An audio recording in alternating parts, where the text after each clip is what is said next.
wants to be a partner in these developments and develop their own capacities to develop and use these technologies and practices. Over the next 2 days, this summit can serve as a platform to showcase practical approaches, especially given Indonesia's level of development and awareness.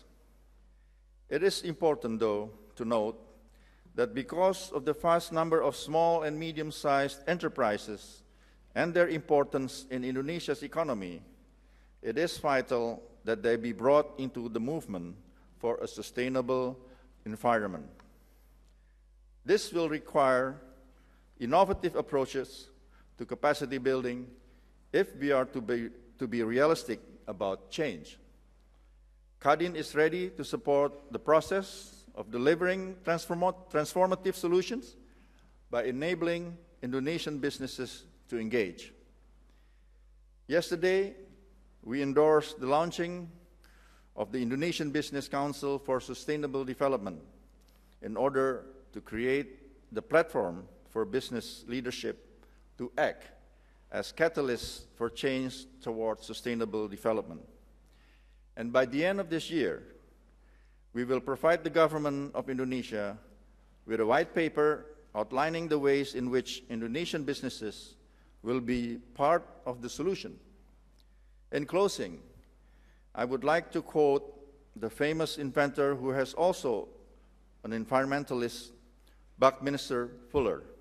Quote, "You never change things by fighting the existing reality. To change something, build a new model that makes the existing model obsolete," unquote. That's what this summit is about, finding new models to provide transformative solutions.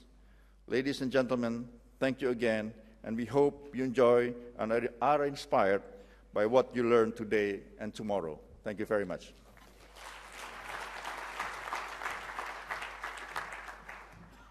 Thank you very much indeed, Mr. Silisto, and for that emphasis on transformation, and Buckminster Fuller, who would have thought it. Could I now please call on Kamal Stambol, who is the chairman of the executive board of WWF in Indonesia.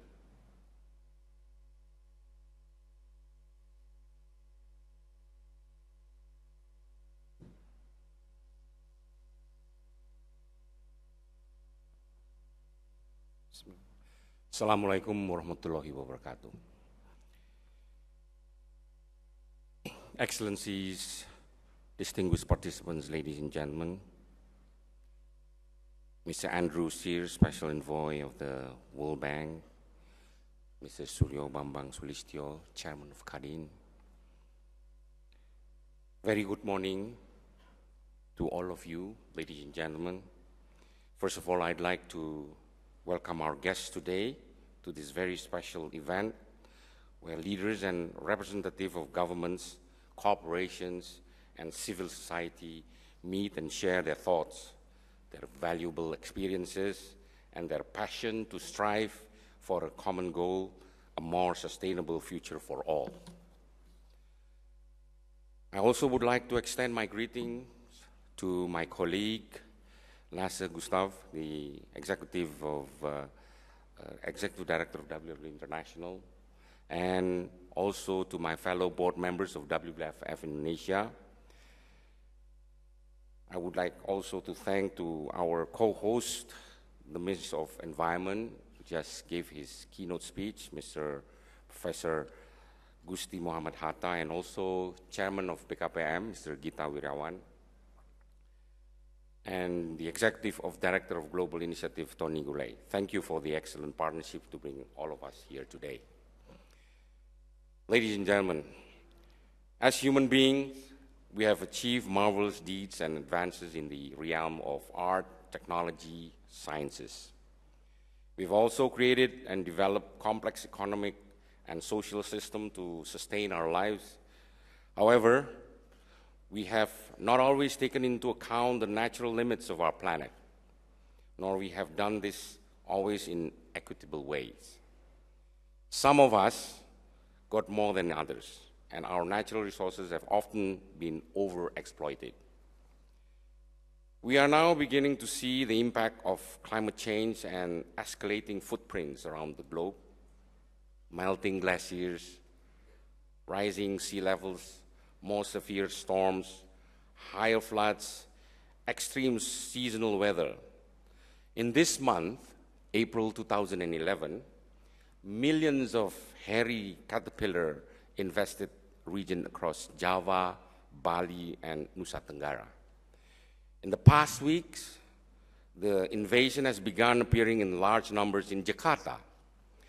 Scientists believe it is caused by the climate change. And we also experience high commodity prices, food and energy crisis, growing population, and an increasing demand over limited resources.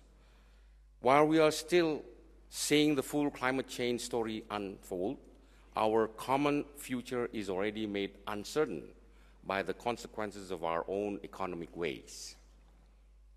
The fact that we are here today at the B4E Global Summit together is a clear indication that we recognize the importance of the natural environment to sustain our welfare, our future economic growth, and our basic human survival.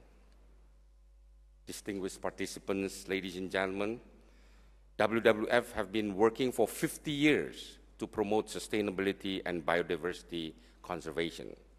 Over this period, WWF has grown to be one of the largest environmental organizations in the world. Currently, there are more than 1,300 WWF conservation projects and initiatives underway around the world, supported by almost 5 million supporters. In Indonesia, WWF works at fields, landscape, and national level. WWF is present in 26 sites from Aceh to Merauke. Our activities range from helping preserve the habitat of our flagship species like the Javan rhino, to tracking tigers in Sumatran forest, to working with indigenous people in Papua, to map important places and encourage sustainable customary land use on the island. We join the schools teachers, we join with school teachers and students to make sure that the educational curriculum promotes sustainable development and the environment. We support companies committed to greening their ways in important conservation landscapes in Kalimantan, Papua, Java, Sumatra, and facilitate a fair market chain for community products that might show up on the shelves of your favorite supermarket. Almost all our conservation work involves partnership. We team up with government, lawmakers, scientists, village elders, international and local NGOs, and certainly business communities. Particularly in our work with private sector, WWF believes in being forward-looking, innovative, and solution-oriented. We work with corporations to improve management and adopt best pro-environment practices through various initiatives, like the Forest Trade Network, Seafood Savers, Green Office, and the Heart of Borneo's Green Business Network. The collaboration with businesses is a mutually beneficial partnership. It helps us magnify our impact and achieve our conservation goals by increasing businesses' commitment to sustainable development and environmentally sound corporate practices. This, in turn, helps boost the corporate brand, wins customer loyalty. Ladies and gentlemen, I'm very delighted to see so many friends here. Our friends from global and national partners from various groups and sectors. We've been working together, synergizing efforts, nurturing passion and perseverance to pursue our shared dream. I'm sure that in this summit, we will again come together and join hands to renew our commitment and pledge to take into account biodiversity and environmental conservation in business for sustainable economic growth. These pledges and commitments have to go beyond slogan and beautiful words for marketing purposes to become reality and show clear result on the ground. To accomplish this, corporation cannot work alone. The civil society and NGOs are more than willing to partner with you. This year is the International Year of Forests. Forest conservation needs to become part of our ways as corporations, as businesses, accountable to our planet and natural capital.